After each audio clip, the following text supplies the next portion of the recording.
Assalamualaikum warahmatullahi wabarakatuh. Al-Fatihah ila ruhi sayyidina habibina syafi'ina Rasulillah sayyidina Muhammad ibn Abdullah sallallahu alaihi wa ala alihi wa ashabihi wa azwajihi wa dzurriyyatihi anallahu ya'ni rijati bil jannah wa yanfa'una bi asrarihim wa anwarihim wa ulumihim wa nafahatihim wa barakatihim fid dini wa dunya wal akhirah.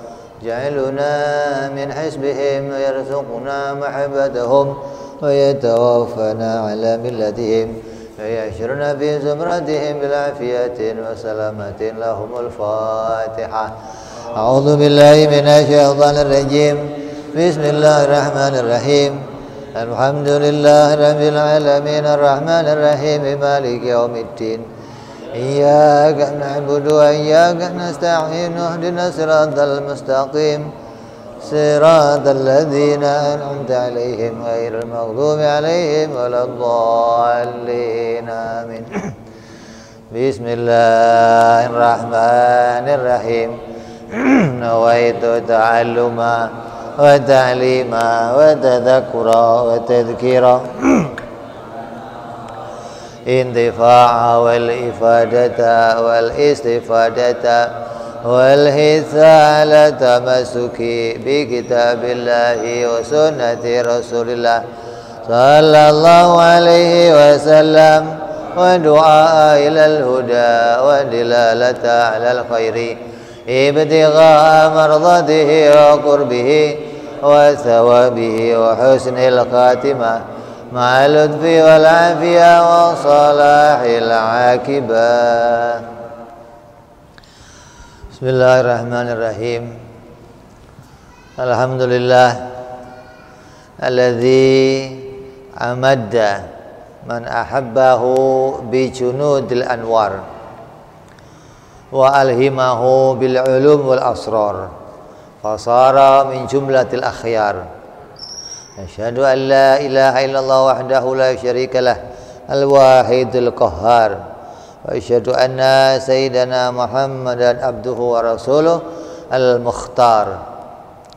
اللهم صل وسلم على سيدنا وحبيبنا وشفيعنا ومولانا محمد إمام المتقين والأبرار وعلى آله وصحبه وذريته الأطهار.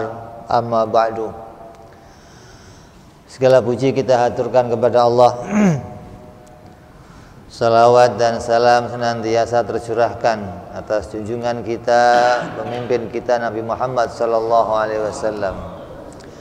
Qala musanniful kitab Hadratus Syekh Imam Ahmad Ibnu Athaillah rahimahullah wa ghafara lahu wa liwalidayhi wa nafa'ana bihi fid dharain.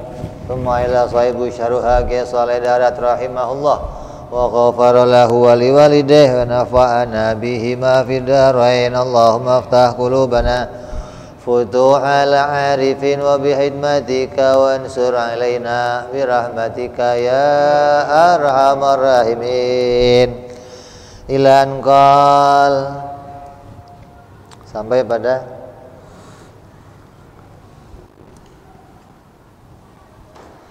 hikmah ke 47. An-nuru jundul qalbi kama anna dhulmata jundun nafsi fa idza aradallahu an yansura abdahu amaddahu bi junudil anwar wa qata'a anhu madada dhulmi wal aghyar. Cahaya yang kemarin kita bicarakan, cahaya yang Allah letakkan dalam hati kita namanya cahaya tauhid. Itu adalah tentaranya hati. Sebagaimana kegelapan itu menjadi tentaranya nafsu. Ketika seseorang hendak Allah tolong, maka maka Allah akan membantunya dengan mendatangkan pasukan cahaya. Kalau Allah mau menolong hambanya yang akan dijadikan baik, maka Allah akan mendatangkan bala bantuan, rupanya pasukan cahaya.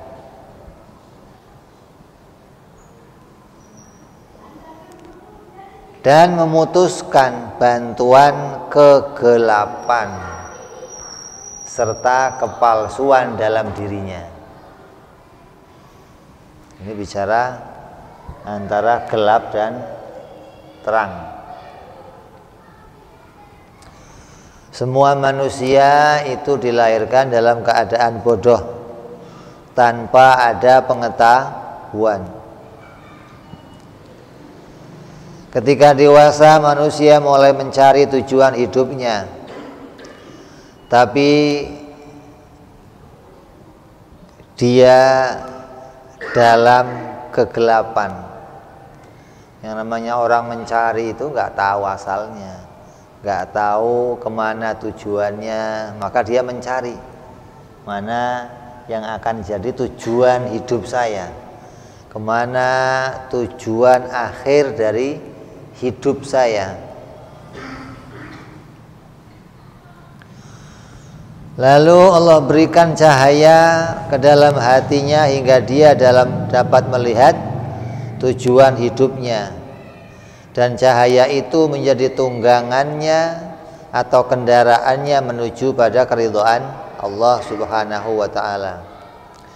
Apabila manusia telah diberikan kendaraan dengan segala kelengkapannya, maka manusia akan mulai berjalan menuju kepada Allah Subhanahu wa ta'ala dengan mengerjakan berbagai perintahnya Allah, seperti sholat, zikir, puasa, dan juga ibadah-ibadah yang lainnya.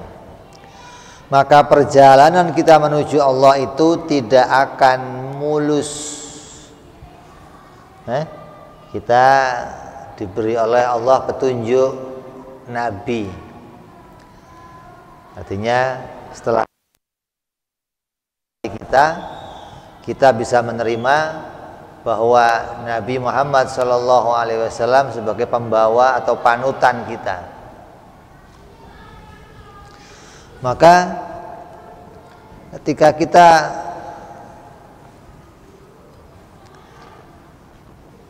mengikuti apa yang jadi tuntunannya Rasulullah SAW, disuruh berbuat kebaikan, berbuat ketaatan, maka semua yang akan kita lakukan itu tidak akan mulus. Kalau saya mau sholat nggak mulus, kalau saya mau ibadah nggak mulus, kalau saya mau nggak mulus. Artinya nggak bisa langsung tercapai gitu loh. Ada yang harus kita lawan. Siapa itu? Musuh. Siapa musuhnya? Musuhnya nafsu. Itu yang musuh dalam selimut itu. Musuh dalam selimut. Jadi Allah menciptakan iblis itu ada manfaatnya enggak? Iblis itu diciptakan Allah menguntungkan apa enggak?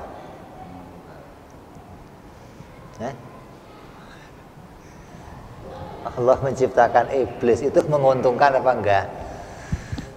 Kan kita meyakini tidak mungkin ada yang Allah ciptakan itu sia-sia. Ma khalaqta hadza batila. Allah tidak menciptakan sesuatu itu menjadi sia-sia. Tiap-tiap yang Allah ciptakan pasti ada hikmahnya. Sampai Allah menciptakan iblis itu juga ada hikmahnya. Enggak sia-sia begitu saja, enggak. Jadi jangan dianggap iblis itu enggak ada gunanya. Buat apa diciptakan iblis, gangguin manusia saja, menghalangi manusia untuk ibadah. Hah? Ya. Jadi yang bagus iblis dihilangkan apa jangan? Iblis dibuang aja.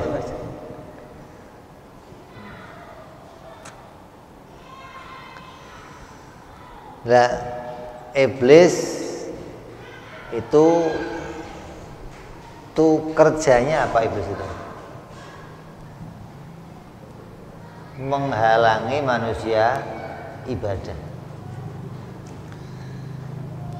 Iblis itu menghalangi manusia ibadah.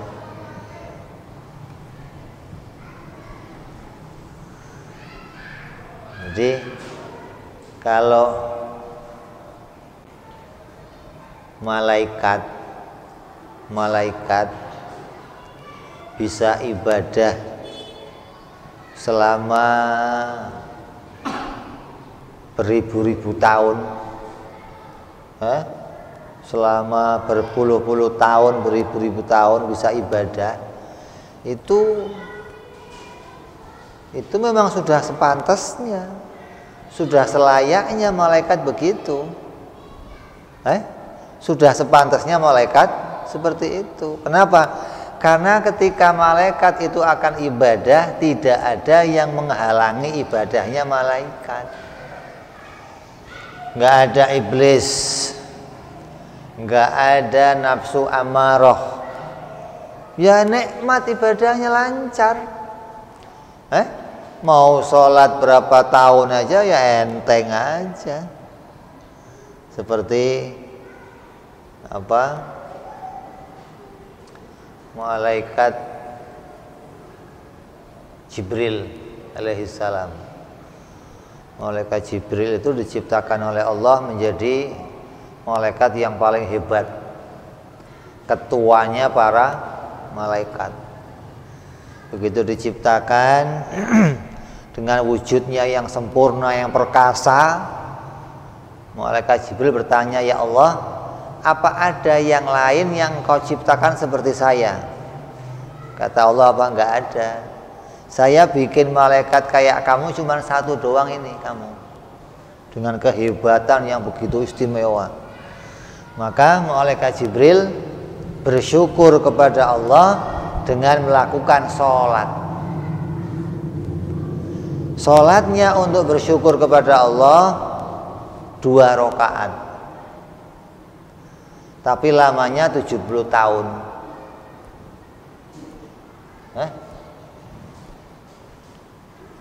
2 rakaat ya.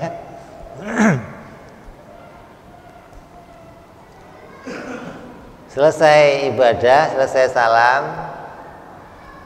lapor sama Allah, menghadap kepada Allah. Kata Allah apa? "Bagus, kamu berterima kasih kepada saya. Kamu saya ciptakan begitu istimewa, kamu ibadah, kamu terima kasih dengan cara ibadah kepada saya.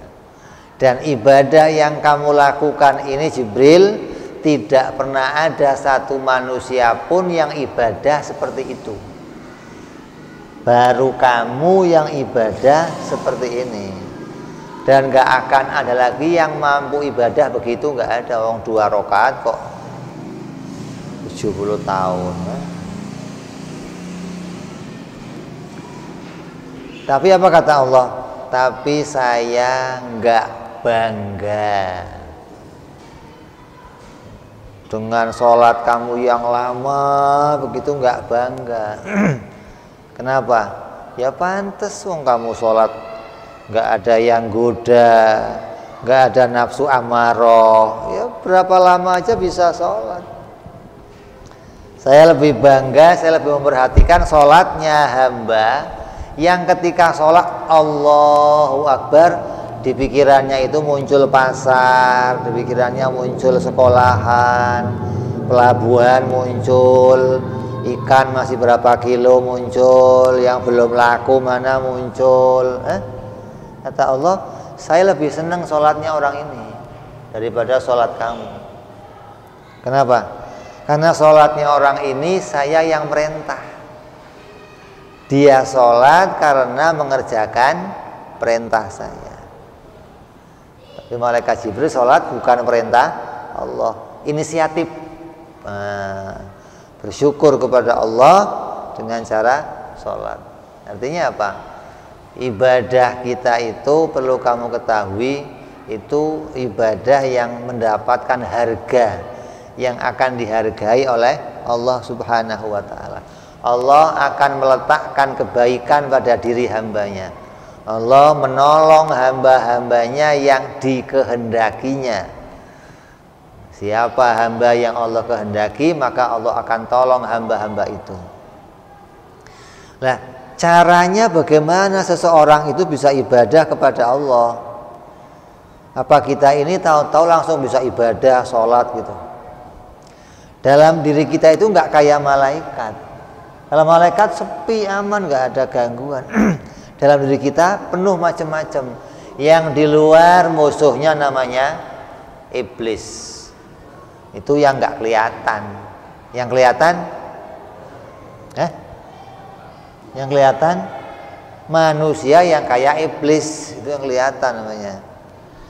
Yang nggak kelihatan lagi yang berada dalam diri kita namanya nafsu ammarah. Kita punya musuh banyak ini. Di luar ada musuh, di dalam ada musuh. Terus gimana tiba-tiba kita itu bisa puasa, bisa zikir, ngerjain perintahnya Allah? Itu semua tidak akan mulus.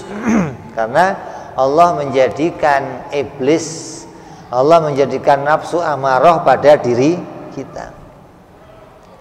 Dan itu diciptakannya iblis itu enggak sia-sia. Allah ciptakan iblis untuk apa? Untuk menampakkan kualitas ibadah kita. Kalau enggak ada iblis, enggak nampak hebat kualitas ibadah kita. Jadi ibadah itu akan berkualitas atau enggak karena ada iblis. Semakin kamu bisa khusyuk, berarti semakin berkualitas ibadah kamu. Kenapa? Yang namanya iblis itu akan selalu menggagalkan ibadah kita. Iblis itu tujuannya enggak kepingin seorang hamba pun ibadah. Iblis pinginnya semua hamba masuk neraka bareng sama dia. Itu maunya iblis begitu. Nggak mau dia kalau ada orang kok bisa ibadah tenang, taat. Nggak mau. Maka akan digoda biar gagal melakukan ibadah. Gimana sholatnya gagal, gimana puasanya gagal, gimana hajinya gagal, gimana zakatnya gagal. Ini kerjanya iblis menggoda kita.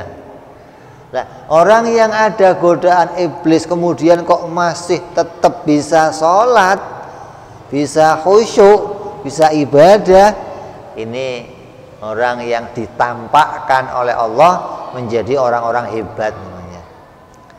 Malaikat waktu lihat orang-orang ini menghadap nanti angkat jempol. Ente ini hebat. Bisa ibadah ente? Bisa. Di sekitar kamu banyak iblis, bisa ibadah? Bisa. Oh, hebat kamu. Seorang akan nampak hebatnya apabila di sekitarnya banyak penggoda, tapi dia masih bisa ibadah kepada Allah dengan benar. Coba,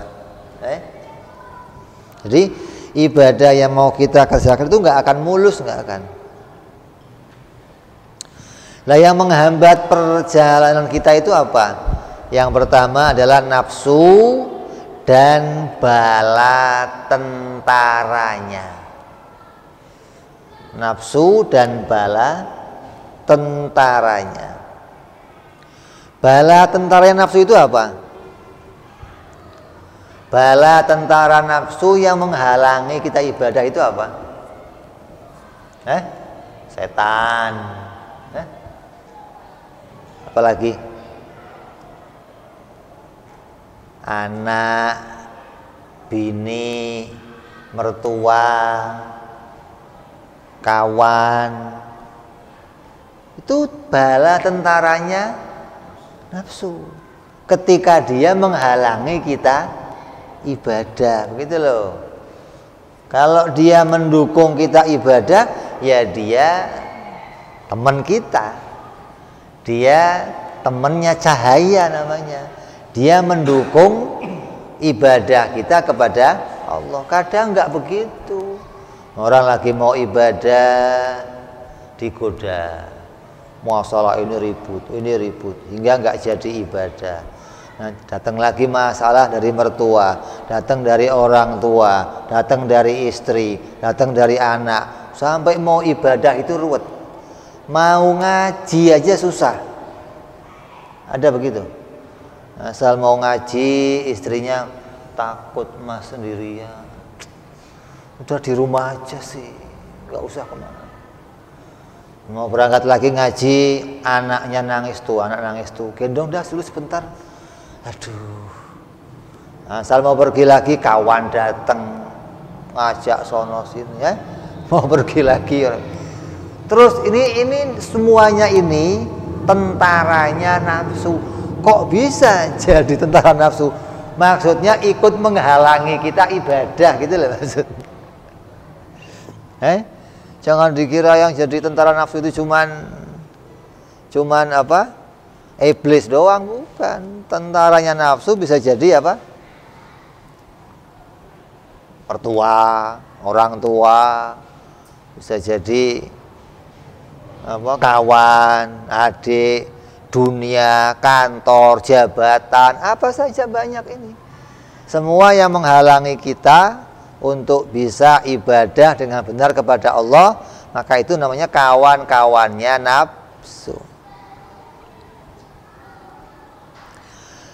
Adapun cahaya tauhid, adapun cahaya yakin, itu adalah tentaranya hati.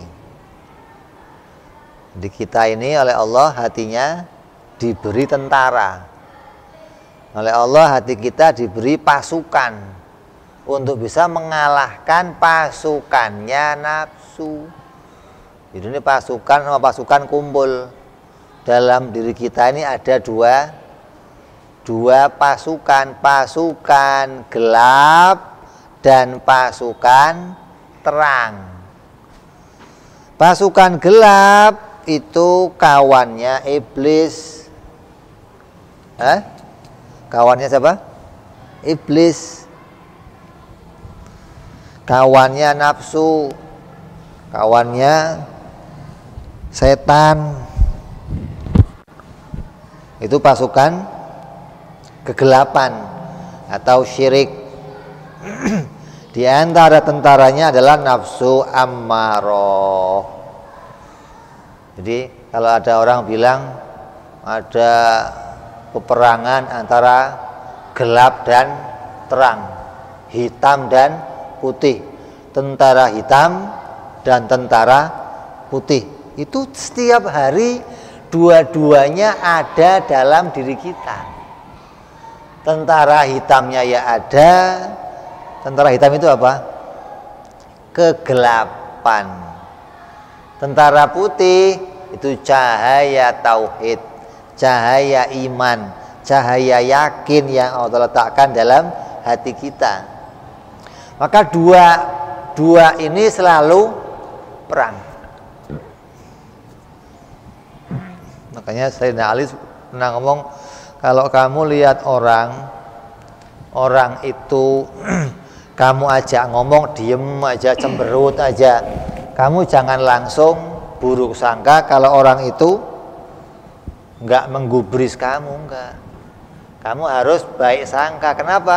Barangkali saja dalam dirinya sedang terjadi peperangan. Di dalam diri kita ini tiap waktu ada perang. Cuman untung nggak ada kameranya gitu loh. Kalau ada kameranya kamu kan nonton perang dulu, wah seru nih. Bisa dibikin game itu, rame itu, game perang dalam hati. Wah. Kamu bikin coba nanti, kamu karang itu pasukan namanya siapa nih, pasukan tentara nafsu amaroh. Siapa saja, iblis. Siapa mertua segala, orang tua, istri, anak ini. Semua yang menghalangi kita ibadah itu bisa jadi namanya tentaranya hawa nafsu. Adapun yang menolong kita ibadah, membantu kita ibadah, itu cahaya tauhid, cahaya keyakinan. Apabila seseorang itu diberi pertolongan oleh Allah, maka akan didatangkan oleh Allah bantuan untuk menolong hatinya, rupanya cahaya tauhid. Ini kalau ini pasukan cahaya dan pasukan gelap lagi perang. Cahaya sama gelap lagi perang. Ini kalau lagi perang yang menang siapa ini? Yang menang yang mana? Ya yang banyak pasukannya. Biasanya begitu, kalau banyak pasukannya menang. Kalau sedikit kalah. Kalau kita bisa ibadah, kamu pernah ibadah enggak? Pernah? Pernah ibadah? Maka ketahuilah, kalau kamu bisa ibadah, maka Allah memenangkan cahaya itu. Ini asal usulnya kita bisa ibadah. Cahaya kita ditambah oleh Allah, maka kegelapan itu kalah. Maka saya melakukan ibadah. Pagi-pagi bangun sholat. Kamu kok bisa sholat, mau sholat? Allah menangkan hati kamu. Allah tambah di situ cahaya hingga kamu bisa lihat Allah perintahkan. Akhirat tujuan saya hambanya Allah. Kamu bisa lihat itu. Tapi kalau Allah nggak menangkan, gelap yang muncul, kamu nggak kelihatan, Allah nggak kelihatan, akhirat nggak kelihatan, kebaikan nggak kelihatan, yang menang kegelapan. Tidur lagi. Udah jam 5, dikit lagi nggak tahu jam 7 bangun, masya Allah, kesiangan saya, bukan kesiangan itu. Maghrib habis sholat mau ngaji, perang ngaji sinetron, perang nggak itu? Nah, kalau kamu kok tahu-tahu bisa ngaji, yakinlah Allah yang menolong kamu. Bukan karena saya kan jihad dasmu. Itu jihadnya itu bukan kamu yang menang, bukan, Allah menolong kamu, begitu loh. Kalau orang kok menganggap kok ini perjuangan saya sendiri, mana bisa ini ngelawan iblis begitu gede, mana bisa ngelawan nafsu yang begitu dahsyat yang Allah jadikan dalam diri kamu. Kamu tahu nafsu? Nafsu itu sebelum diletakkan dalam diri kamu, diciptakan pertama kali dites sama Allah. Tanya, siapa kamu? Saya ya Allah. Coba. Saya siapa? Kamu ya kamu. Coba. Ini nafsu waktu pertama diciptakan, ditanya kamu siapa? Saya ya. Kata Allah, malaikat bawa masukin neraka. 70 tahun di neraka digodok. Udah muncul. Kamu siapa? Saya ya Allah.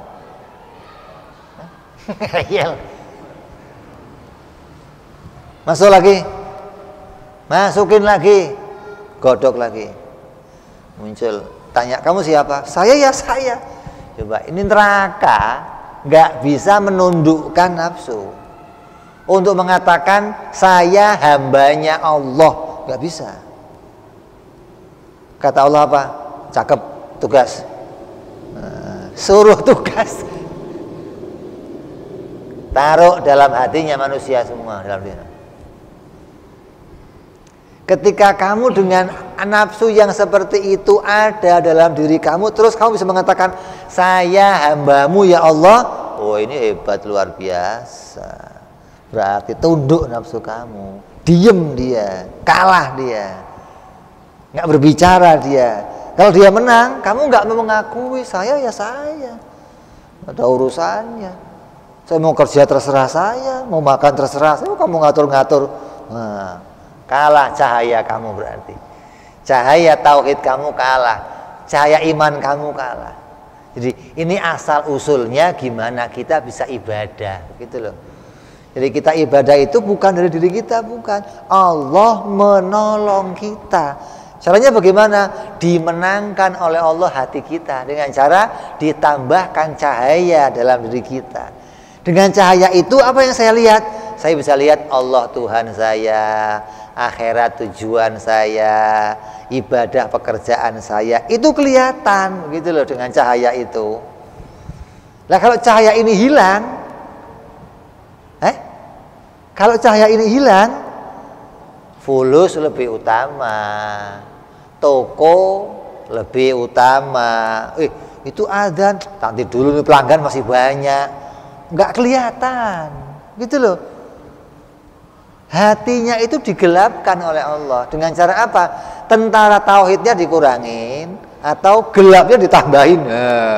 Didatangkan cahaya gelap sampai dia nggak ngelihat apa-apa. Gambarannya kamu di dalam mobil. Di dalam mobil tiba-tiba di ruangan mobil yang tertutup itu dimasukin asap sampai penuh, kelihatan jalannya. Itu begitu. Kamu nggak akan bisa lihat apa-apa. Ketika cahaya itu hilang, gelap itu muncul, nggak kelihatan. Kamu makhluk nggak ngelihat, Tuhan nggak kelihatan, tujuan akhirat nggak kelihatan, nggak tampak lagi di hadapan kamu.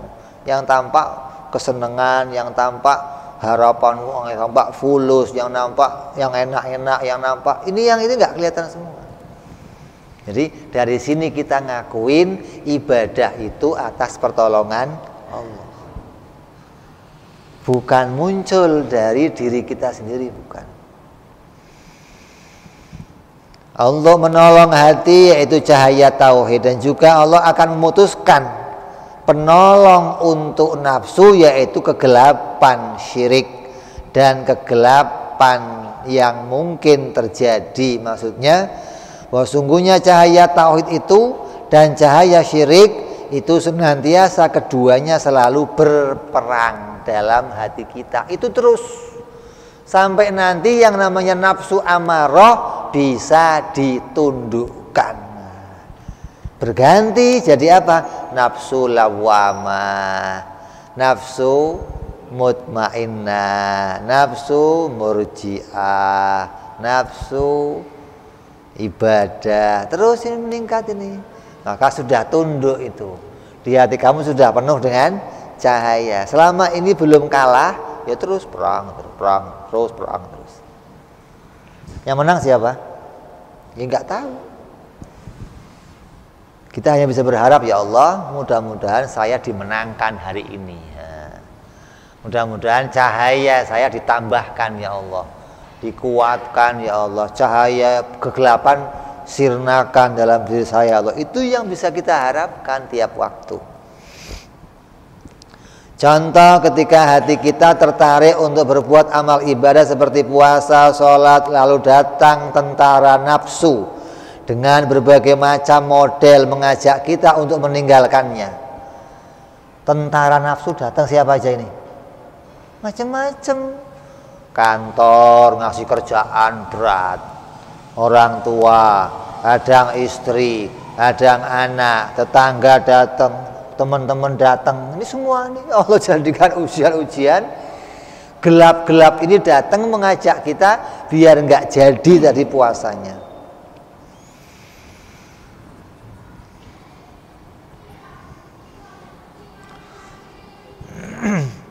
Dengan berbagai macam godaan mengajak kita untuk meninggalkannya. Maka berperanglah keduanya, yaitu cahaya yakin dan nafsu, kegelapan nafsu. Tentara tauhid yang datang dari Allah akan menolong hati, dan tentara nafsu yaitu kegelapan syirik akan membantu nafsu. Iblis ikut bantu, orang tua kadang ikut bantu, anak ikut bantu, ini ikut bantu, macam-macam udah. tentara-tentaranya kedua-duanya saling cari bantuan siapa yang harus menang.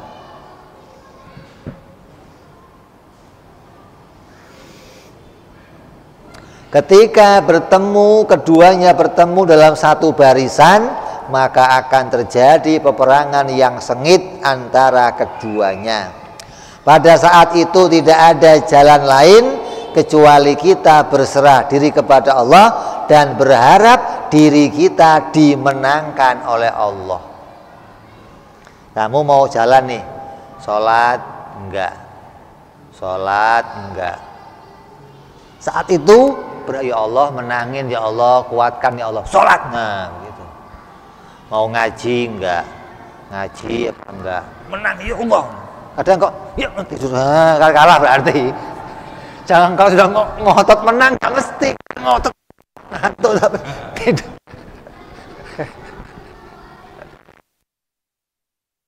Kalau ngotot menang enggak, kamu nggak bisa menang enggak. Kalau di situ tidak Allah tolong, cahaya itu terang sampai kamu bisa melihat. Jadi jalan keluarnya ketika terjadi seperti itu, harapan cuma satu, ya Allah menangkan saya ya Allah. Kok hari ini kalah, besok minta lagi, ya Allah menangin ya Allah. Terus begitu, kok kalah lagi, jangan putus harapannya. Jangan pernah putus harapan Allah mendatangkan cahaya ke hati kita. Nah kalau malah udahlah bodo amat lah, gampang ntar lah, oh tambah gelap. Cahaya syirik tambah penuh di situ. Cahaya apa? Kegelapannya setan tambah penuh di hati kamu. Tambah kamu nggak ngelihat apa-apa. Malah nanti sholat enggak, ibadah enggak, sampai taubat juga enggak, harus rusak semua ini. Jadi ketika kita gagal, ya Allah ampuni hamba ya Allah, besok mudah-mudahan bisa lebih kuat ya Allah.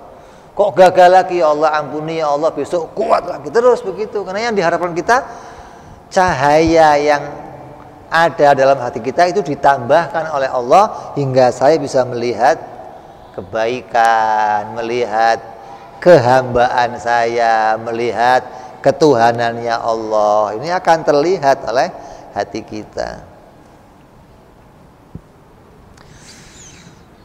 Yang pertama akan dihalangi oleh tentara nafsu itu apa? Dari berbagai macam ibadah kita, yang pertama akan dihalangi apa? Kan tadi sholat dihalangi, puasa dihalangi, ibadah dihalangi. Yang pertama akan dihalangi apa? Kemauan taubat. Itu yang pertama dihalangi. Gampang taubat, tar aja. Mau istighfar, mau sholat taubat, gampang, tar aja. Itu dihalangi, itu ngerusak, paling rusak luar pertama. Kalau kita ninggalin sholat, ninggalin puasa, kita ninggal ibadah, jalan keluarnya apa? Taubat. Kita maksiat, minum arak, kita zina, kita berjudi, kita riba, jalan keluarnya apa? Lah ini jalan keluar dihalangi, stop. Biar kita nggak ke arah itu. Nanti aja, masih panjang umur kamu, alah tanggung baru 40. Masih 20 tahun lagi, ya paling nggak 5 tahun lah. Mundur lagi taubatnya. Gampang, ini mumpung masih. Nanti kalau sudah negara susah, kamu malah nggak bisa nyari, malah susah. Mumpung udah terusin, lanjut lagi. Jadi halangan pertama yang dihalangi oleh nafsu, yang dihalangi oleh kegelapan kita dihalangi biar kita jangan taubat. Kalau sampai itu kita gagal taubat, ya rusak semua sudah. Udah maksiat jalan taubat enggak, berat udah. Harusnya kalau sudah maksiat iya, kita kalah berperang, taubatnya laksanakan. Menang berarti kamu, itu loh. Kalah di pelaksanaannya, tapi kamu menang pada akhirnya. Kata Nabi apa? Maksiat yang baik itu gimana? Sahabat nanya, emang ada ya Rasul maksiat yang baik? Maksudnya maksiat yang ditaubati gitu loh. Berarti kamu kalah dalam hal maksiatnya. Kamu ngerjain maksiat, kamu nggak sholat, kamu nggak puasa, kamu maksiat, tapi kamu menang di akhirnya apa? Taubat. Nah, kalau sudah ngelakuin kejahatannya iya, taubatnya enggak, oh ini kalah 2 kali, bonyok kamu berarti itu. 2 ronde kalah kamu. KO.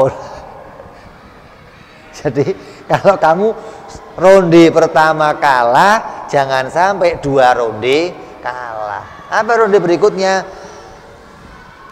Taubat.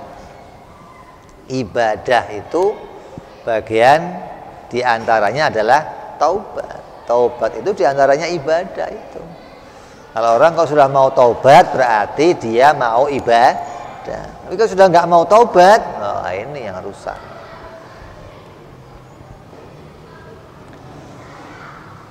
Jangan pernah beranggapan bahwa saya sekarang banyak dosa, nanti saya tinggal taubat, maka itu pikiran yang salah. Gampang mana? Gampang mana maksiat sama taubat?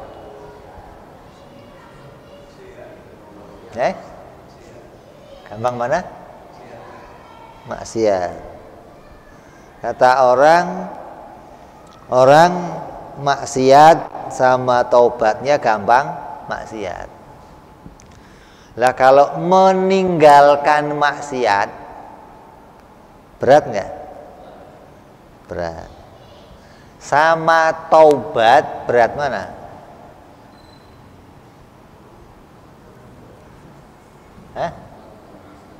Beratan meninggalkan. Kamu disuguhin arak, minum, enggak. Berat nggak? Kamu seneng nih.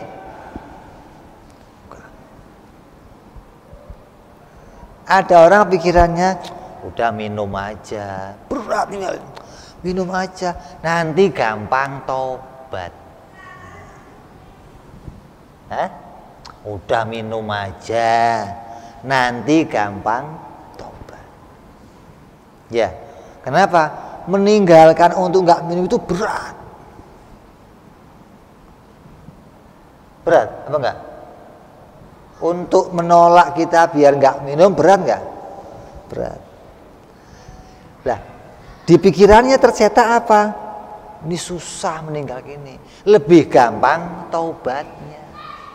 Meninggalkan maksiat yang berat ini dianggap susah, dianggap lebih gampang taubat daripada meninggalkan maksiat. Padahal lebih berat taubat daripada meninggalkan maksiat. Coba. Meninggalkan maksiat sudah berat kan ini? Minum enggak, keringetan, minum enggak, ngelirik lagi, ini berat loh. Ambek kadang ngiler segala, kadang ada yang berak-berak, kadang ada yang mau kencing, kadang nggak kuat saya lihatnya, nggak kuat lihat, berat,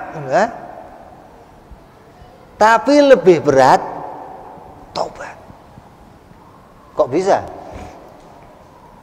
Kok bisa lebih berat taubat? Orang yang nganggep ya gampang taubat, itu dianggapnya taubat cukup astagfirullah selesai gitu. Enak amat. Taubatnya astagfirullah selesai. Udah nggak ada macam-macam. Pantesan di pikiran kamu gampang, yang penting maksiat dulu, gampang nanti taubat. Itu pikiran yang salah begitu. Taubat itu lebih berat daripada usaha meninggalkan maksiat. Usaha meninggalkan maksiat itu udah berat.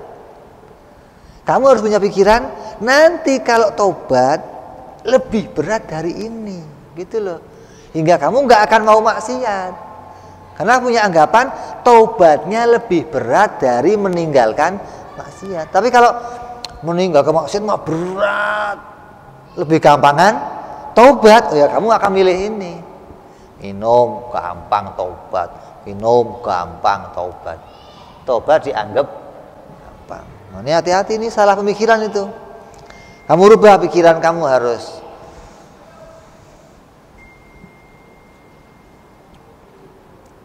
Maka pegangan pedomannya para ulama itu apa? Bahwa menjauhi dosa itu lebih mudah dari taubat. Yang kamu berat tadi itu lebih mudah untuk enggak kamu kerjakan daripada kamu harus tanggung jawab taubat dari maksiat yang kamu kerjakan. Kok bisa? Jadi bertaubat dari sebuah dosa lebih sulit dari meninggalkan dosanya. Ini pedomannya nih. Bertaubat dari suatu dosa itu lebih sulit dari usaha meninggalkan dosa itu. Jangan dibalik. Jangan dibalik. Kalau dibalik nanti gampang. Lebih sulit ini meninggalkan maksiat daripada taubat. Taubat mah gampang. Tinggal astagfirullah, selesai. Asik bener. Lebih sulit ini ninggalin maksiat. Ujiannya banyak. Ada cewek datang lewat. Untuk nggak ngelirik itu berat. Kalaupun tutupin paling begini kamu nutupnya, Masya Allah, berat. Masih lebih gampang taubat daripada meninggalkan maksiat. Ini kebalik. Harus kamu peduli daripada taubat. Jangan dibalik. Meninggalkan maksiat lebih berat daripada taubat. Berarti enteng taubatnya, ya maksiat terus akhirnya. Harus dibalik. Meninggalkan maksiat lebih berat, lebih ringan daripada harus taubat. Taubat lebih susah. Seperti contoh, taubatnya orang yang meninggalkan kewajiban sholat. Taubatnya gimana? Orang yang nggak sholat, tobatnya gimana? Qadha, ganti. Bukan astagfirullah, bukan. Kamu ninggalin sholat, tobatnya qadha, mengganti. Waktu kamu sholat subuh, azan kamu bangun, sholat nggak ya? Kan berat nih, perang ini. Perang nggak? Sholat enggak, perang enggak itu? Perang. Kamu milih apa? Gampang, tidur aja lah.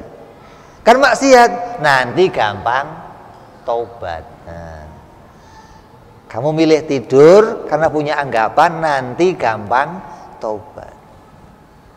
Terus begitu asal mau sholat tidur, gampang nanti taubat. Begitu dihitung-hitung ternyata sudah 20 tahun. Terus 20 tahun kamu baru serius mau taubat. Taubatnya bagaimana? Ganti 20 tahun kamu. Berat enggak? Berat mana sama kamu ngerjain subuhnya, berat mana? Berat taubatnya. Kalau kamu waktu itu kamu paksakan bangun, sholat, selesai. Ini gara-gara kamu nganggap gampang lah. Yang penting nanti taubat.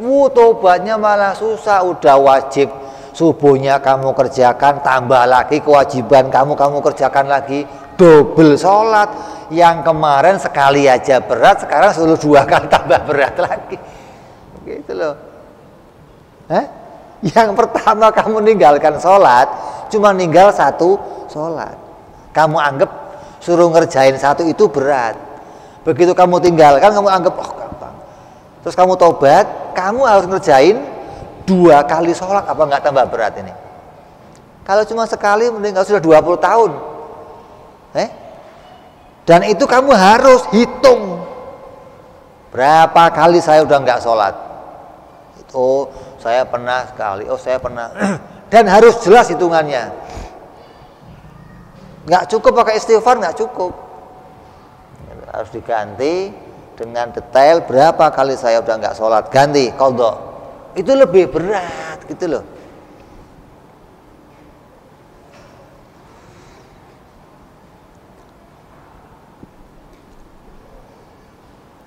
Maka jangan beranggapan bahwa taubat itu lebih mudah, tapi taubat itu lebih mudah. Jangan anggapan taubat lebih mudah, tapi lebih mudah menjauhi dosa walaupun dengan peperangan yang berat. Lebih mudah meninggalkan dosa walaupun dengan peperangan yang hebat. Kan perang ini. Sholat enggak, ngaji enggak, perang enggak? Harus menang mana? Sholat. Kalau menang sholat, berhasil kamu. Berat untuk menang sampai sholat itu berat. Tapi ketika kamu kalah perang, terus kamu nanti akan ganti, lebih berat gantinya yang nanti itu loh, daripada perangnya sekarang ini. Terus taubat dari berbuat dolim, seperti mukul orang. Ada orang, oh kamu ini pek. Mau taubat kamu harus serahkan muka ganteng kamu. Saya terima pak dipukul. Nggak bisa minta maaf ya, saya nggak bisa. Kamu harus ini pukul. Kamu pernah nyakitin orang, pernah ngambil uangnya orang, pernah dolim sama orang. Tobatnya bagaimana? Ya harus kamu balas sesuai. Kalau kamu kok ambil uangnya orang, pulangin uangnya. Kamu kok mukul orang, kamu siap dipukul sama orang itu. Nabi SAW pernah membuat pernyataan di depan sahabatnya. Para sahabatku ketika akhir-akhir hidupnya kata Nabi apa? Barangkali di antara kalian pernah ada yang tidak sengaja aku sakiti, maka sekarang aku siap mendapatkan balasan dari yang aku pernah lakukan dulu. Barangkali saya pernah nyelentik kamu, barangkali saya pernah nampar kamu, saya pernah nyubit kamu, maka sekarang saya terima, saya rela kalau kamu mencubit saya atau membalas apa yang saya pernah perlakukan dulu kepada kamu. Maka para sahabat semuanya diem, mana ada yang mau berani? Ini mau gitu?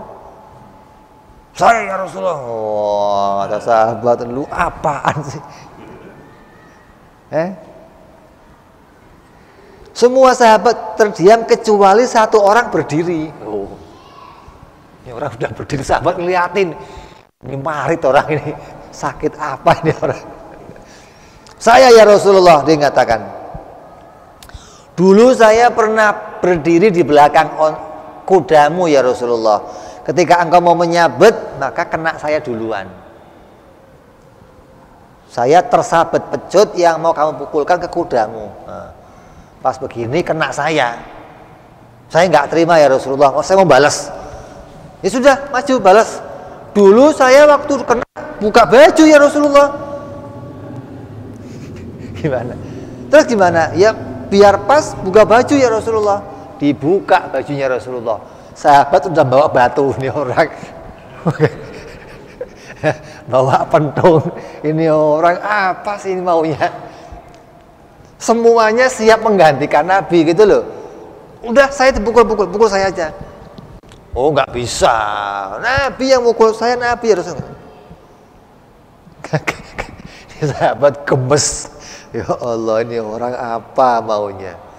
Begitu Nabi buka baju, maka dia maju dengan bawa pecut yang dipakai oleh Nabi. Begitu mendekat ke Nabi, ditaruh pecutnya, dipeluk Nabi. Kenapa? Saya cuma pengen ini ya Rasulullah. Kata sahabat, ente ini.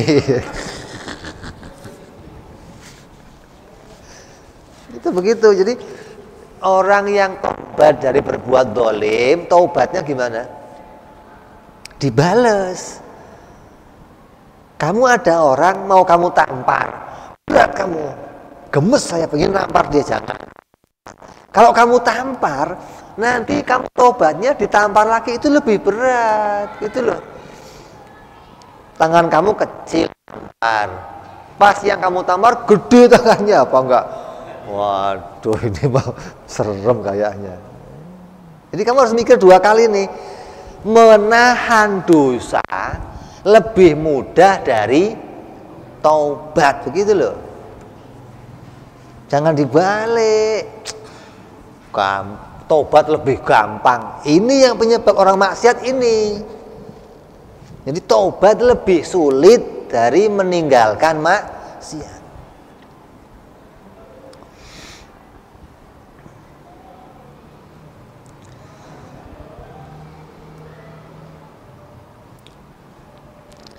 Taubatnya orang yang makan hartanya orang lain. Apa itu? Ya mengembalikannya. Kamu pernah ngerampok uangnya orang, kamu pernah jadi preman di jalan, malakin orang, awas, mau tobat gimana? Harus kamu cari siapa yang dulu kamu mintain duitnya, kamu pulangin. Lo nggak tahu siapa, ya resiko kamu. Gimana caranya terus itu? Caranya gimana? Kalau kamu preman, tukang malakin orang, ngambil duit orang, terus taubat, cara mulanginya gimana? Titipin ke Udin biar beres, ya. Titip ke masjid. Ya Allah, saya niat dulu saya pernah ambil uangnya si fulan, saya titip ya Allah. Nanti di akhirat balikin dia ya Allah. Nah, begitu di akhirat orangnya lihat kamu, ini yang mukul saya ya Allah, ini yang mukul saya, yang ambil uang saya ini ya Allah. Nah, ini uangnya nih, sak bunga-bunganya sekalian dikasih. Oh bagus gitu ya, makasih ya, seneng dia. Udah kamu siapkan dari sini, gitu. Kan lebih berat lagi. Taubat menggunakan harta yang haram. Seorang yang berdagang dengan harta yang haram. Kamu punya duit haram 100 juta. Kamu pakai uang itu untuk modal usaha. Pasar, buka toko, beli ini, maju usahanya, kebeli rumah, kebeli mobil, kebeli toko lagi, kebeli barang-barang, pakaian kamu, jam, semua kebeli di situ. Begitu kamu akhir mau tobat, caranya gimana? Buang semua. Berat nggak kira-kira? Coba, buang semua itu yang hasil dari 100 juta itu, kebeli rumah, buang semua, nggak ada yang boleh sisa, nggak ada. Kecuali yang nempel di badan kamu, yang punya, yang jadi kepentingan kamu, nah itu. Jadi lebih mudah mana? Lebih mudah meninggalkan, ngambil yang 100 juta lebih mudah, selesai masalahnya. Ini cepet, nggak saya ambil, selesai masalah kamu. Tapi kan hidup saya kan susah. Susahnya waktu itu. Kalau kamu ambil, kamu usaha, kamu maju, kamu buang semua, tambah banyak dari 100 juta gitu loh. Yang dulu 100 juta, begitu kamu puter jadi miliaran. Yang miliaran harus kamu buang. Lebih berat lagi, kamu berat yang buang yang 100 juta aja berat, apalagi buang yang sudah miliaran di kamu, apa nggak tambah berat? Jadi jangan dikira taubat itu lebih mudah, jangan. Taubat lebih sulit dari meninggalkan maksiat. Gitu. Orang yang bekerja di tempat yang haram, kerja di kafe, kerja di bar, jadi pegawai, gajinya banyak, kumpulin duit banyak, kebeli ini, mau taubat bagaimana? Buang. Apa enggak berat ini? Jangan dikira gampang tinggal tobat nanti. Tobatnya, tobat itu jangan enggak cuma istighfar doang, enak aja lo kira cukup istighfar doang tobat. Ini ada konsekuensi taubatnya, begitu loh. Kamu minum arak, ini arak. Enggak. Kamu enggak, selesai. Gek.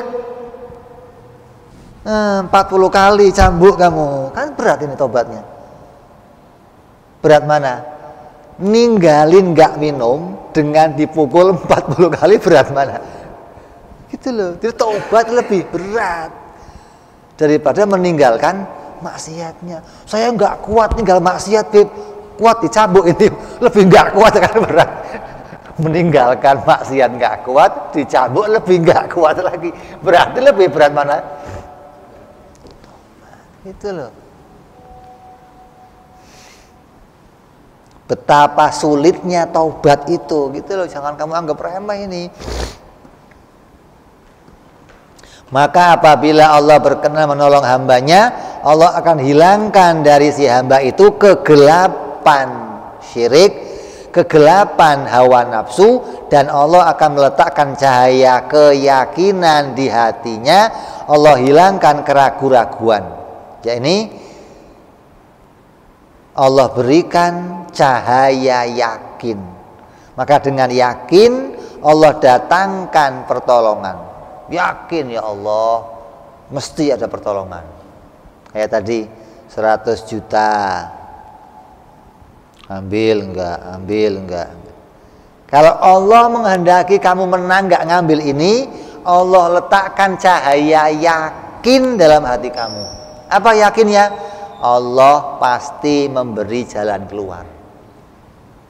Enggak saya ambil. Nah, ditawari kerja tempat maksiat. Enggak. Apa? Allah letakkan di hati kita cahaya yakin. Nah, kalau cahaya ini enggak ada, mesti kamu ambil tawarannya. Ditawarin duit 100 juta. Ini buat kamu dah. Bagi-bagi, gua korupsi kebanyakan tuh. 2 miliar korupsinya nih, buat kamu 50 juta. Kalau kamu enggak diletakkan cahaya di hati kamu, mesti kamu ambil. Tapi kalau ada cahaya di hati kamu, enggak. Bahkan saya masih butuh, Bib. Allah akan jadikan kamu yakin, Allah akan ada jalan keluar untuk saya. Nah, yakin ini yang mahal. Yakin ini yang Allah datangkan ke hati kita. Yang itu nggak bisa muncul dengan bisikan orang. Jangan, nggak bisa dibisikin, nggak bisa ini. Itu harus cahaya yang Allah letakkan di hati kamu. Ada orang mau narkoba, mau apa, jangan ketangkep polisi, nggak ada urusan dia. Gampang belakangan. Mau zina, nanti kena penyakit, gampang. Kalau sudah Allah letakkan di hatinya cahaya, mantep dia. Enggak, tinggalkan ini, enggak bisa, enggak mau saya. Nah, itu cahaya di hatinya, Allah letakkan tambahnya sinar itu hingga muncul keyakinan Allah akan mendatangkan pertolongan untuk saya. Allah berfirman, walladzina jahadu fina lanahdiyannahum subulana wa innallaha lama'al muhsinin. Dan orang-orang yang berjihad untuk mencari keridhaan kami, kata Allah, benar-benar kami akan tunjukkan kepada mereka jalan-jalan kami. Dan sungguhnya Allah benar-benar beserta orang-orang yang berbuat baik. Dalam surat yang lain Allah berfirman, surat At-Talaq ayat 4, wa may yattaqillaha yaj'al lahu min amrihi yusra. Dan barang siapa yang bertakwa kepada Allah, niscaya Allah jadikan kepadanya kemudahan segala urusannya. Ini firman Allah. Yakin kalau Allah mendatangkan pertolongan. Orang yang punya jabatan lalu dipaksa oleh atasannya untuk melakukan yang haram. Punya jabatan jadi menteri, jabatan jadi camat, jabatan jadi DPR, jabatan jadi sekretaris, jadi bendahara, jadi dipaksa, itu uang kemariin. Nggak bisa Pak, ini pecat loh. Ya sudah Pak, teken buat Bapak ini. Terpaksa. Dipaksa sama bosnya, dipaksa sama, karena dia takut kehilangan jabatannya, dia ikuti. Tanda tangan, proyek kasih, sunat sono, sunat sini.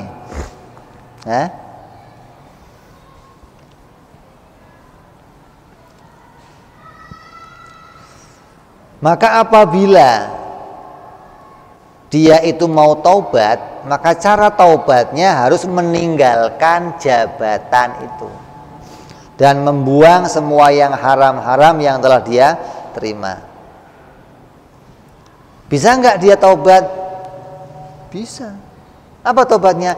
Kalau di hatinya telah diletakkan oleh Allah cahaya tauhid. Terus apa? Dia jadi mantep. Saya tinggalkan. Saya mantep. Allah akan jadikan saya pekerjaan yang lain yang lebih mudah, yang lebih manfaat, yang lebih halal, yang mengantarkan saya pada kebaikan. Ini kemantapan itu oleh Allah diletakkan di hatinya. Kalau mantep itu sudah diletakkan oleh Allah, taubat dia pasti. Tapi kalau belum diletakkan mantep itu, namanya tomat, bukan tobat. Tomat itu suka kumat lagi maksudnya. Sebentar,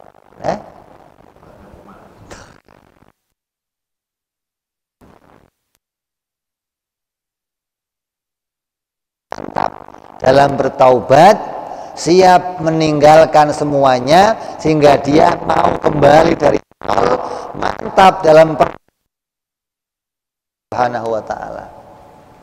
Siapa yang berani dari nol coba? Uang miliaran, rumah berentet, mobil banyak, saya tobat, tinggalkan nol, saya mulai dari nol lagi saya. Bisa begitu? Bisa, kecuali di hatinya diletakkan oleh Allah kemantapan. Kalau sudah Allah kasih cahaya mantep, tinggalkan semua, nggak ada urusan. Pekerjaan ditinggalkan, jabatan ditinggalkan, harta ditinggalkan, kemaksiatan tinggalkan semuanya. Kalau sudah diberi kemantapan cahaya mantep, artinya apa? Allah memenangkan kita. Yang tadinya kita dihalangi untuk taubat, Allah menangkan tobat kita. Serius tobatnya. Ini kemenangan yang kita peroleh dengan pertolongan Allah. Rupanya apa? Dijadikan cahaya mantep di hati kita hingga kita mantep tidak mau melakukan maksiat lagi. Dan mantep Allah akan mendatangkan pertolongan untuk saya. Dan apabila Allah menghendaki kehinaan pada seseorang, maka Allah jadikan di hatinya itu penuh keraguan. Kalau seseorang dikehendaki oleh Allah hina, ketika dia melakukan kemaksiatan, punya harta, kemudian diajak taubat, dia dipenuhi keraguan. Di hatinya dipenuhi kegelapan hingga dia ragu. Kalau saya nggak kerja ini mau makan apa anak bini saya? Kalau saya nggak gini gimana nasib saya nanti? Kalau saya nggak gini terus saya ke depan gimana dong? Ada pertolongan Allah, ragu dia. Maka orang yang ragu itu ingat, berarti dia dihinakan oleh Allah. Allah menghendaki keraguan untuk taubat hingga berada maksiat. Allah letakkan cahaya yakin hingga hambanya mau meninggalkan semua kemaksiatan, harus kembali dari nol. Jadi ada cahaya yakin yang diletakkan dan ada kegelapan, keraguan yang Allah letakkan dalam hatinya seseorang. Nah, munculnya diambilnya cahaya tauhid. Tauhid gelap semuanya. Banyak begini nih. Coba itu orang yang di luar yang pada main melacur, yang pada judi riba, pada coba, "Bu ya kamu tobat dari sini. Saya mau makan apa kalau taubat? Mau makan apa? Lu biasanya makan apa?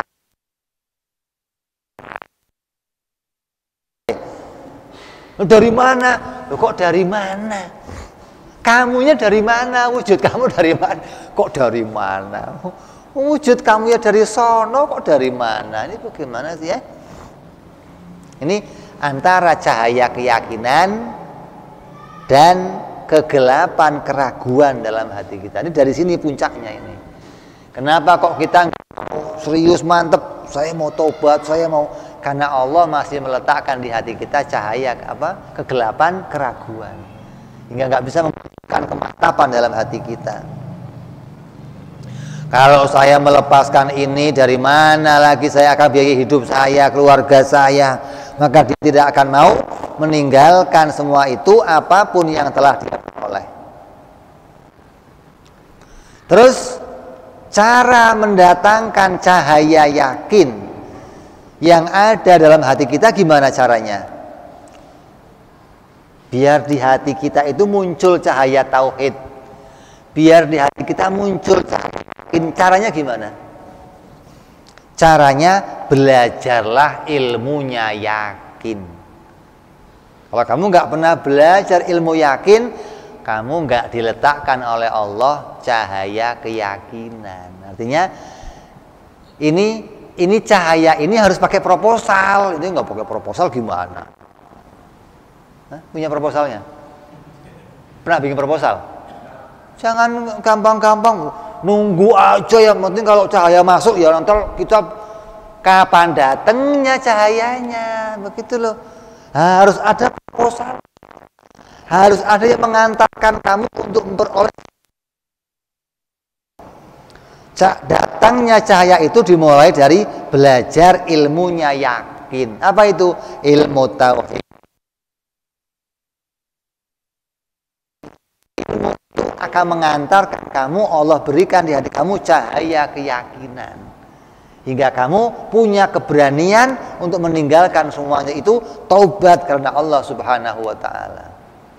Ini sabda Rasul sallallahu alaihi wasallam, sahih hadisnya ini. Kata Nabi apa? Ta'allamul yakin. Belajarlah kamu ilmu yakin. Hadis Nabi ini. Nabi perintah, belajarlah kamu ilmunya yakin agar kamu dapat keyakinan. Al-Imam Al-Ghazali radhiyallahu an memberikan penjelasan hadis itu. Kata beliau apa? Belajarlah ilmu yakin, artinya kata beliau, duduklah bersama orang-orang yang yakin dan belajar dari mereka bagaimana caranya menguatkan keyakinan agar kuat keyakinan kamu seperti kuatnya keyakinan mereka. Jadi kalau mau kamu itu dapat keyakinan di hati kamu, gimana caranya? Deket-deket sama orang yang punya keyakinan. Kalau kamu pengen punya kemantapan, gimana? Deket-deket sama orang yang punya kemantapan. Terus gimana? Gali ilmunya dari dia, pelajari dari dia agar kamu dapat kemantapan seperti mereka. Nah, ini proposalnya. Nggak sembarangan dapat keyakinan ini. Kalau kamu nggak menggali, nggak mencari, ntar nunggu takdir aja lah. Kalau ntar tobat juga tobat lah, kapan? Kapan gitu loh. Jadi ada jalan yang harus kita tempuh. Bagaimana biar saya memenangkan pertarungan ini? Tarung yang tiap hari ada dalam hati kita, gimana sama orang yang yakin. Belajar yakin dari mereka agar di hati kamu juga punya apa keyakinannya? Allah akan menolong saya, Allah bersama saya, rahmatnya Allah ada, karunia Allah luas, rezekinya Allah luas, ampunan Allah. Ini keyakinan ini yang muncul, harus muncul di hatinya. Kalau nggak muncul, ya ragu terus. Apa saya diampuni? Apa ada jalan keluar? Mau makan apa saya nanti? Besok gimana? Terus penuh keraguan. Ngapa? Nggak ngerti ilmu tauhid, nggak ngerti sifat-sifat Allah, nggak ngerti akidah. Selamanya dalam keraguan, selamanya dalam kebimbangan. Maka tidak akan pernah memenangkan peperangan itu kecuali hamba-hamba yang ditolong oleh Allah Subhanahu wa ta'ala. Mudah-mudahan kita semua menjadi di antara orang-orang yang mendapat pertolongan dari Allah Subhanahu wa ta'ala. Allah menangkan di hati kita, selalu menang dalam peperangan ini.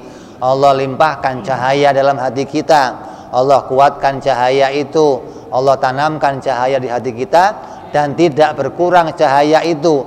Allah hilangkan kegelapan dalam hati kita, Allah menangkan semua perang-perang kita, dan kita berharap kepada Allah Subhanahu wa ta'ala kita bisa dekat dengan orang-orang ahli yakin, belajar dari mereka, ambil ilmu dari mereka, dan mudah-mudahan keyakinan mereka, orang-orang yang yakin, bisa bersama berada pada diri saya. Kita bisa punya keyakinan yang yakin itu, ya Allah, mudah-mudahan membawa saya selamat di dunia dan selamat di akhirat, bisa taat kepadamu ya Allah, bisa ibadah kepadamu ya Allah, dan bisa meraih keridhaanmu ya Allah di dunia sampai di akhirat ya Allah ya Rabbal Alamin. Bijahi Habibina Muhammad sallallahu alaihi wasallam, bijahi Rasulika Muhammad sallallahu alaihi wa alihi wa sahbihi wasallam. InsyaAllah kita teruskan yang akan datang bicara hikmah yang berikutnya. Wallahu a'lam bis-shawab. Wa ila hadratin Nabi. Al-Fatihah. A'udzu billahi minasyaitonir rajim. Bismillahirrahmanirrahim. Alhamdulillahirabbil alamin arrahmanir rahim maliki yaumiddin. Iyyaka na'budu wa iyyaka nasta'in ihdinas siratal mustaqim. صراط الذين أنعمت عليهم غير المغضوب عليهم ولا الضالين آمين. يا ربنا اعترفنا بأننا اقترفنا وأننا أسرفنا على لظى أشرفنا وتب علينا توبة تغسل كل حوبة واستر لنا عوراتي وآمن روعتي واغفر لوالدينا ربي ومولودينا والأهل والإخوان وسائر الهلان وكل ذي محبة أو جيرة أو صحبة والمسلمين أجمعين فضلا وجودا المنان لا باكتساب منا بالمصطفى رسولي نضى بكل سولي صلى وسلم ربي عليه عند الحب وآله وصحبه عدد طاس صحبي والحمد للإله بالبني والتناهي سبحان ربك رب العزة عما يصفون سلام على المرسلين الحمد لله رب العالمين.